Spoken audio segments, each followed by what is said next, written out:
नमस्कार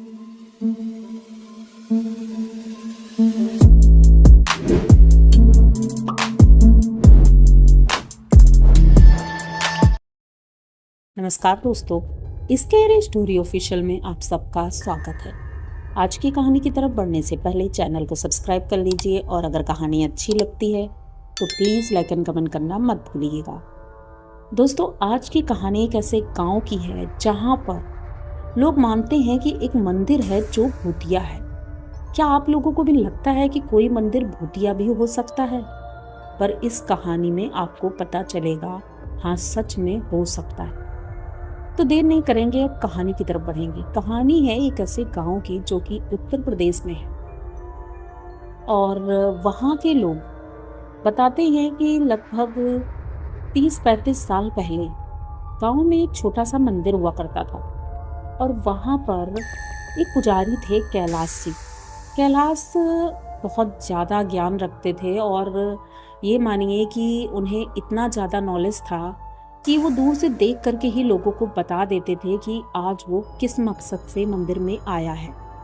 वो पूजा करते ही रहते थे, मंदिर में ही रहते थे और वहीं बस पूजा ही करते थे। उनका और कोई काम नहीं था। गांव के लोग उन्हें खाना पानी दे दिया करते थे और जो चढ़ावा चढ़ता था वो लोगों में बांट देते थे। उन्हें अपने लिए कुछ भी रखने की ज़रूरत नहीं थी। उनके परिवार में पहले उनकी पत्नी थी, लेकिन पत्नी के गुजर जाने के बाद ही वो मंदिर में रहने लगे थे। उनका जो गांव का घर था वो अभी भी खाली ही पड़ा है। वो अपने घर में कभी नहीं रहे पत्नी के मरने के बाद। तो गांव वाले बताते हैं कि एक समय था जब वो पुजारी जी पूजा कर रहे थे और गांव के सभी लोग मंदिर गए थे वहाँ पूजा करने के लिए। दुर्गा माता का मंदिर था और सभी लोग बहुत प्रसन्न थे क्योंकि नवरात्रि चल रही थी और पूजा कर रहे थे लोग। लेकिन जो गांव के प्रधान जी थे, उनका बेटा विदेश से आया था कमाई करके, तो उनके पास पैसे बहुत थे। उन्होंने सोचा क्यों ना माता जी को कोई बड़ी चीज़ भेंट की जाए। तो वो सोने का मुकुट और हार लेकर आए थे, वो उन्होंने चढ़ाया। उसके बाद गांव वाले ये देख करके बहुत खुश हुए थे कि प्रधान जी ने मंदिर के लिए इतना कुछ किया है। पर लोग बोलने लगे कि प्रधान जी, आपने इतना कुछ भेंट तो किया है, पर आप मंदिर को बड़ा बनवाइए और अच्छा बनवाइए जिससे कि दूर दूर तक इसकी ख्याति बढ़ेगी, इस मंदिर की मान्यता बढ़ेगी।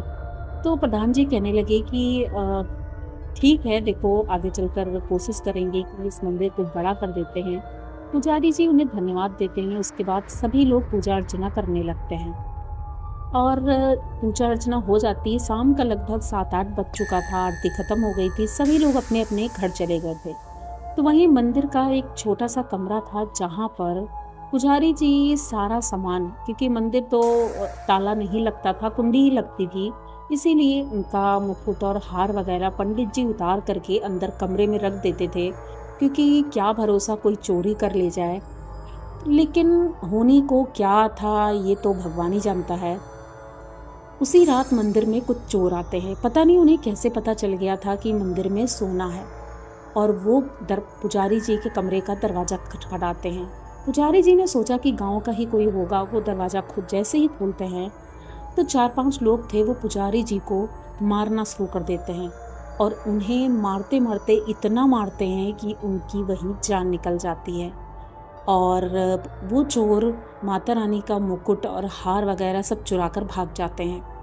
अब चोरी हो गई थी ये बात का पता तो सुबह ही चलता है। जब लोग 4-5 बजे के आसपास मंदिर आते हैं पूजा करने के लिए, तो वहाँ पुजारी जी की ऐसी हालत देख करके गांव के सभी लोग परेशान हो जाते हैं और वो सोचते हैं आखिर होनी जो थी वो क्या माता रानी टाल नहीं सकती थी? क्या पंडित जी ने ऐसा क्या गलत किया था जो उनके साथ इतना बुरा हुआ? बहुत बुरी तरह से उनकी मौत हुई थी। और प्रधान जी भी आते हैं, गांव के सभी लोग आए थे, उनका क्रियाकर्म किया जाता है पंडित जी का। तभी प्रधान जी कहते हैं कि अब मंदिर के पुजारी तो रहे नहीं, तो ऐसा करते हैं कि गांव वाले मंदिर में ये माता जी की मूर्ति उठाकर रख देते हैं। तो गांव वालों ने भी सहमति जताई, क्योंकि ये मंदिर खेतों के किनारे जंगल की तरफ पड़ता था, तो वहाँ पर जा कर के अब कोई पुजारी वहाँ रहना नहीं चाहता था, क्योंकि एक घटना ऐसी हो गई थी, तो कोई भी पूजा करने के लिए वहाँ तैयार नहीं था, सभी डरे हुए थे। अब दूसरे दिन रात के वक्त पुजारी जी प्रधान जी के सपने में आते हैं और वो बताते हैं कि किस तरह से उनकी मौत हुई, और उन्होंने भी सहमति जताई कि मंदिर को गांव में ही स्थापित किया जाए। प्रधान जी सुबह जब उठते हैं तो वो सबको बताते हैं कि सपने में पुजारी जी आए थे, तो गांव वाले भी खुश हो जाते हैं कि चलो फाइनली पुजारी जी का भी यही मन है। अब प्रधान जी गांव में जो मंदिर था उसको बड़ा करवाते हैं और माता रानी की मूर्ति गांव में स्थापित कर देते हैं। अब सभी लोग गांव में ही पूजा अर्चना कर रहे थे और सब कुछ, लेकिन वो मंदिर जो था वो अब खाली था, वीरान था।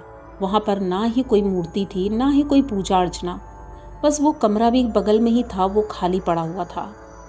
लोग बताते हैं कि जब वो वहाँ जाते थे आसपास, तो वो पुजारी जी वहाँ बैठे हुए दिखाई पड़ते थे, तो इसीलिए लोगों ने उधर जाना ही बंद कर दिया, क्योंकि कहीं ना कहीं डर तो लगता ही है। अब जिंदा इंसान हो तो उससे नहीं डरता है, लेकिन अगर पता है वो इंसान मर चुका है तो वो अब किसी का सगा नहीं होता, तो इसीलिए गांव वालों ने उधर जाना बंद कर दिया। अब धीरे धीरे साल बीतते हैं और आ जाते हैं 2020 में। 2020 में प्रधान जी का नाती था, प्रधान जी तो गुजर चुके थे, उनका नाती भी विदेश में ही पढ़ता था, तो वो आया था गांव। उसका नाम राहुल था। राहुल अपने कुछ दोस्तों के साथ आया था, तो वो गांव घूमने के लिए इधर उधर सब जगह देख रहा था, गांव के खेत देखे उसने, सब कुछ देखा। लेकिन जब उसके दोस्त बगीचे की तरफ जा रहे थे तो गांव के कुछ लोग जो किसान थे बाहर काम कर रहे थे, उन्होंने रोका कि बेटा आगे मत जाना, क्योंकि वो जगह ठीक नहीं है। अब राहुल और उसके दोस्त बोले आखिर ये लोग ऐसे रोक टोक क्यों कर रहे हैं, हम लोग तो घूमने आए हैं बस, और कौन सा हम यहाँ कब्जा कर लेंगे या कुछ कर लेंगे। तो राहुल कहता है अरे छोड़ो, वो लोग बोल रहे हैं, कोई बात नहीं, हम लोग चलते हैं। शाम का समय था, लगभग 7-8 बज चुका था, तो गांव के जो किसान थे वो सभी लोग उस जगह से जा चुके थे। तो ये लोग धीरे धीरे, क्योंकि शहर के लड़के उन्हें रात से वैसे भी डर नहीं लगता और वो लोग ये चीज़ें मानते भी नहीं थे, तो वो लोग धीरे धीरे जंगल की तरफ बढ़ने लगते हैं। जैसे ही जंगल की तरफ बढ़ते हैं तो देखते हैं कि एक मंदिर बना हुआ है। अब राहुल कहता है कि देखो, वो लोग ऐसे बोल रहे थे इधर मत जाना, और यहाँ तो मंदिर बना है, मतलब लोग आते होंगे। तो ये 3 दोस्त थे, और तो ये चारों लोग उस मंदिर की तरफ बढ़ने लगते हैं। तभी उन्हें पुजारी जी दिखाई पड़ते हैं। पुजारी जी मंदिर के बाहर ही बैठे हुए थे और कुछ माला जाप कर रहे थे। राहुल वहाँ पहुँचता है और कहता है कि पुजारी जी प्रणाम। तो पुजारी जी अपनी पूजा में मगन थे, इसलिए वो बोलते नहीं हैं।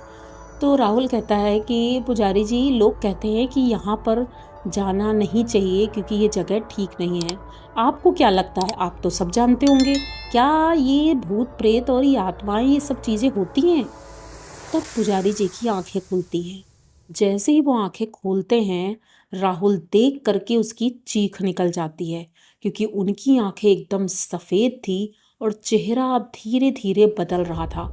उनका चेहरा कुरूप होता जा रहा था, जिस तरह से उन्हें मारा गया था उस तरह से वो चेहरा उन्हें दिख रहा था, कटा फटा, इतनी ज़्यादा चोटें, और अब वो इतने ज़्यादा भयानक दिख रहे थे कि ये चारों लोग बहुत ज़्यादा डर गए थे। अब ये सोच रहे थे कि हम क्या करें। ये चारों अब वहाँ से भागना शुरू करते हैं, पर भागते हुए वो जिस रास्ते पर जा रहे थे उन्हें वो पंडित जी वहाँ दिख रहे थे। पंडित जी इतना ज़्यादा गुस्से में थे और वो कह रहे थे, तुम जैसे लोगों की वजह से ही आज इस जगह पर मंदिर नहीं है और मैं इस दुनिया में नहीं हूँ। तुम जैसे लोगों की वजह से ही, तुम जैसे चोर, क्या यहाँ कुछ चुराने आए हो?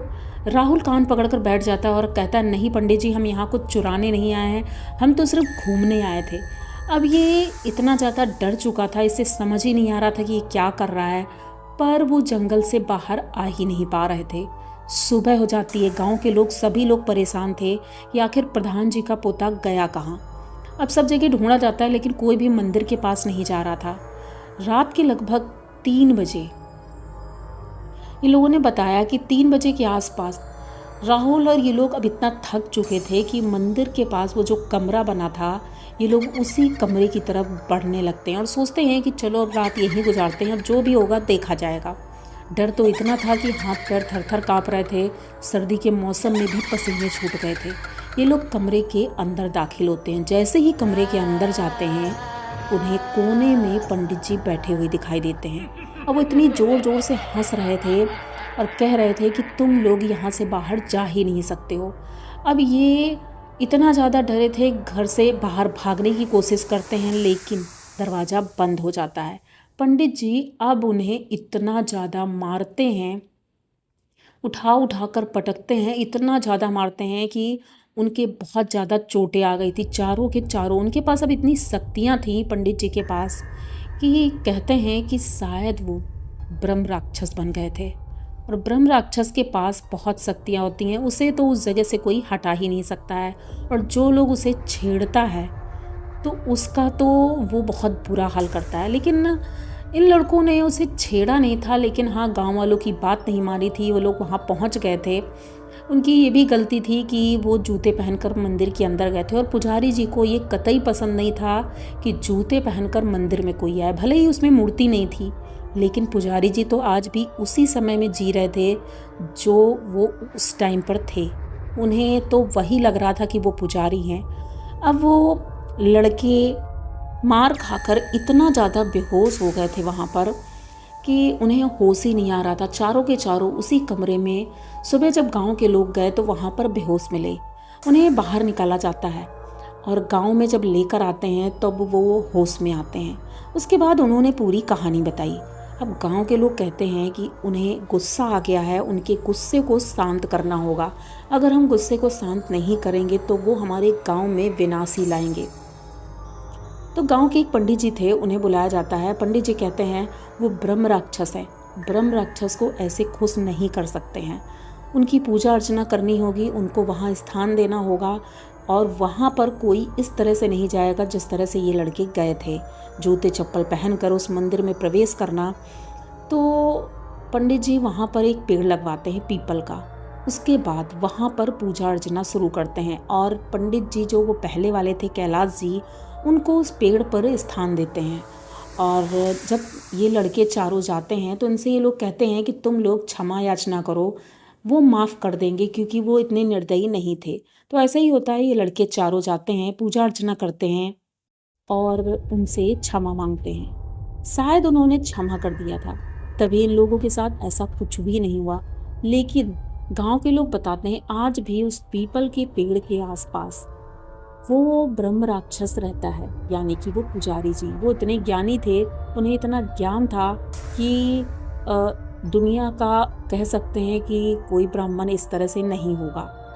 तो ये लोग तो अब दोबारा उधर नहीं गए, लेकिन कहते हैं अभी कुछ समय पहले एक लड़का वहाँ से गुजरा था, पर पता नहीं जब से वो आया है वो ना ही कुछ बोल पा रहा है, ना सुन पा रहा है और उसका दिमाग ही काम नहीं करता। शायद वो दिमागी रूप से बहुत परेशान हो गया है। उसे कुछ याद ही नहीं है उसके साथ हुआ क्या उस जंगल में और उसने क्या देखा, कुछ बोल ही नहीं पाता, उसकी आवाज़ ही चली गई है। पर लोगों का कहना है कि शायद उन्हीं का प्रकोप है।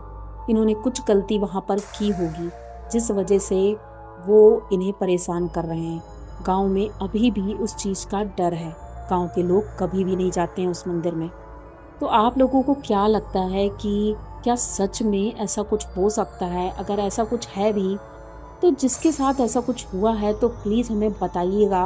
और अगर अपनी कहानी भेजना चाहते हैं तो इंस्टाग्राम का लिंक है, वहाँ जा करके अपनी भी कहानी भेज सकते हैं जिसे मैं अपनी आवाज़ में सुनाऊंगी। तो आप लोगों को अगर ये कहानी अच्छी लगी है तो प्लीज़ चैनल को सब्सक्राइब करिए, लाइक कमेंट करिए, शेयर करिए और बने रहिए हमारे साथ। मिलते हैं फिर किसी नई कहानी में, तब तक के लिए डरते रहिए।